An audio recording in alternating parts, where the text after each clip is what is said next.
Deer boys ক্লাবের উদ্যোগে গুণীজন সংবর্ধনা ও পুরস্কার বিতরণ। শিলচরের মেহেরপুর কাঁঠাল পয়েন্টে সোমবার রাতে ডিয়ার বয়েজ ক্লাবের উদ্যোগে গুণীজন সংবর্ধনা ও পুরস্কার বিতরণী সভা অনুষ্ঠিত হয়।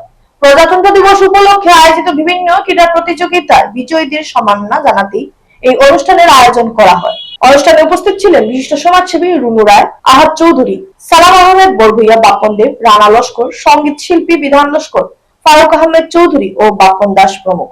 অনুষ্ঠানের শুরুতে 1993 সালে ক্লাবের প্রতিষ্ঠাতা ও প্রথম সভাপতি প্রয়াত হায়দার হোসেন মজুমদারের স্মৃতির প্রতি শ্রদ্ধা জানিয়ে 1 মিনিট নীরবতা পালন করা হয়। পরে কয়েকজন গুণীজনকে সংবর্ধনা প্রদান করা হয়। সংবর্ধনা শেষে প্রজাতন্ত্র দিবসে অনুষ্ঠিত সাইকেল দৌড়, লম্বা দৌড় সহ বিভিন্ন ক্রীড়া প্রতিযোগিতায় বিজয়ীদের হাতে পুরস্কার তুলে দেন অতিথিরা।